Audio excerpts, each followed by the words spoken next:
तर सकाळी सकाळी लवकर उठून इतके सगळे लाडू मी बनवलेत बेसनाचे, गावाला न्यायचे आहेत म्हणून. आणि ह्याच्या अगोदर मी बनवलं होतं 5 ते 6 दिवसाच्या पूर्वी. तर मुलांनी 2 दिवसात ते फस्त केले. ॲक्च्युली ते अर्धा किलोचे होते आणि हे 1 किलोचे लाडू आहेत. इतके सगळे झालेले आहेत. आत्ता 6 वाजलेत बरं का. मी 5:30 वाजल्यापासून ना 5 वाजल्यापासून हे सगळं करते. तर आत्ता 6 वाजलेत आणि आज आहे दिवाळी, शिवाय अभंग स्नान सुद्धा आहे. आणि प्रिन्सला इथं खोकला येतोय, तरी पण त्याला लाडू खायचा आहे ना. ठस काय? अरे खोकला येते, आंघोळ करायचा आणि मग खायचं, असं नाही खायचं काय? का? ठसका नाही, तो खोकलाच आहे. इतके सगळे मम्माने काय केले?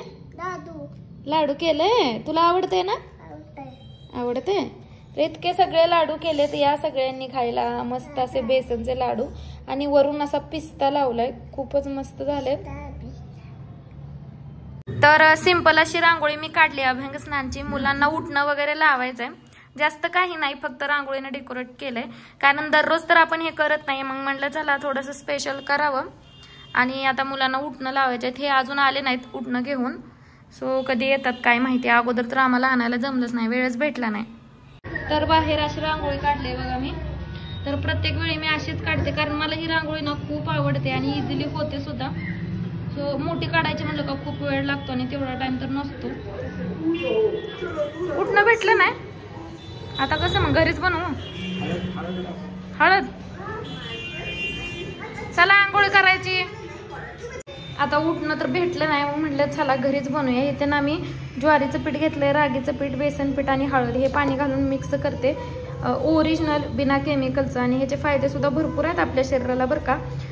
टॅन झालेली स्किन जे आहे ती रिकवर होते आणि टॅनिंग तर कमी होतच, शिवाय थोडा उजळपणा सुद्धा येतो. सो चला करून लावूया मुलांना आणि ह्यांना. तर बघा मी घरीच उठणं बनवलेलं आहे मस्त असं. चला तर आता लावूया उठणं. उठणं लावायचं. किती हॅपी मध्ये बघा, एक्साइटमेंट मध्ये हसते किती. प्रिन्सला पण लावलंय. काय काय बघू काय कट. तर थोडं उरलं तर मी सुद्धा लावून घेतलं, म्हणजे जे काय टॅनिंग असेल निघून जाईल. आणि नॅचरली काही केमिकल नाही, म्हटलं चला लावून घेऊया. तर थोडं सुकलं ना असं घासायचं, थोडंसं मसाज करायची, म्हणजे आपल्या फेसला ना एक ग्लो सुद्धा येतो. तर माझी आंघोळी झाली. मुलांना मी उठणं वगैरे लावला, तर त्यांना सुद्धा आंघोळी घालायची आहे. आंघोळी घालून ना त्यांचं हे करायचंय, काय म्हणतात, औक्षण करायचंय. सो मी सुद्धा नवीन ड्रेस घातलाय. तर हा ड्रेस ना मी स्वतः स्टिच केलेला आहे, म्हणजे हा कुर्ता 2 मीटर कापड आणून. सो तुम्ही मागच्या व्हिडिओमध्ये बघितलंच असेल, कसा दिसतोय मला कमेंट करून नक्की सांगा. तर चला कंटिन्यू करा. तर इथे बघा प्रिन्स रुसलाय, कारण त्याला 2 लाडू हवे होते. त्याला म्हटलं औक्षण करून देते. एक अगोदरच खाल्ला होता ऑलरेडी आणि तो म्हणत होता दोन्ही हातात दोन्हीकडे दे. त्याला म्हटलं औक्षण करेपर्यंत थांब, म्हणून तो असा रुसलाय बघा. छान आहे लाडू, छान आहे. हॅपी दिवाळी म्हणा सगळ्यांना. तू काय घालते तोंडात? तसं काय घालायचं नाही. काय सुंदर दिसते माझं बाबू. दुसरं कुणाला सुंदर दिसो किंवा न दिसो, पण माझ्या लेकराला मी सुंदर दिसते आहे ना. आणि हे भिंतीचा असला हाल कुणी केलंय? जाक्याने केला. आता मम्मा खायचं का? काय खायचं? चपाती. चपाती खायचा. चहा प्या इकडं. कसा पसारा केलाय बघा लगेच. दुधू चपाती चौकी. हे दुधू चपाती चौकी कशाला म्हणते माहितीये का? तर पोळी सोबत गुळवणी खातात ना त्याला. मग कधी कधी ना मी दूध आणि गुळवणी चपातीचा काला चारते, सो त्याच्यासाठी तो असा म्हणतोय है ना. लाडू खाल्ला का तू? कसलं होतं लाडू? कोणी केलं लाडू? माझे बाबू. जेव्हा टीव्ही बघा आता. काय आणलंय? बंदूक. ये टिकली फटाकडी बॉक्सच आणलंय. कशाला इतकं? कशाला? अहो पण पोल्युशन ॲलर्जी होईल अजून. त्याचं धुळ उठतंय ना. तर बघा गुळ चपातीचा काला देते मी मुलांना. टीव्ही बघत बघत मुलं खातात. आता ते पसारा पण मला आवरायचा आहे. बंदूक आणि ते फटाकड्याचा किती राडा केलाय बघा घरात. पप्पाने आणलंय. खूप काम आहेत मला आज. मेहंदी सुद्धा काढायची अजून. त्याच्यात घालायचं. हा, तर आज सोमवार माझा उपवास असतो. तर नवरात्र होती ना तेव्हा मी ना साबुदाणा आणि बगरचं मिक्सरला पीठ बारीक केलं होतं, पण भाकरी करायचं काय जमलंच नाही, म्हणून ह्या वेळेस ना मी बनवले सोमवारचं. तर हे बघा मस्त भाकरी बनवले आणि एकीकडे बटाटा बनवलाय शिजवून, परतलाय चटणी वगैरे घालून. आणि बटाटा शिजवताना काय झालं, कुकरमध्ये खूप पाणी झालं आणि त्या शिट्ट्याद्वारे बघा असं हे गॅसवर पडलं. आता हे भाकरी झालं का क्लीन करायचं आहे मला आणि खायचंय. मुलांना तर खाऊ घातले. नको तुला भाकरी, टीव्ही बघा जावा.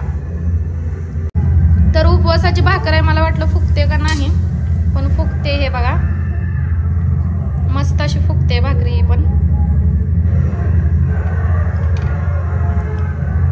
तर तुमची दिवाळी कशी झाली, अभ्यंग स्नान वगैरे कसं झालं मला कमेंट करून नक्की सांगा. आणि माझं सांगायचं झालं तुम्ही काय सगळं फराळ केलं आणि मुलं बघा कसे करायला लागले. काय रे थांब की जरा, मी बोलते नाही तर मी बोलते ना कॅमेऱ्यामध्ये, थांब ना जरा. तर सकाळी यांनी बंदूक आणले तर किती त्यांना खेळावं समजेना. सगळ्या घरात त्यांनी फटाकड्याचा राडा केलाय हे बघा.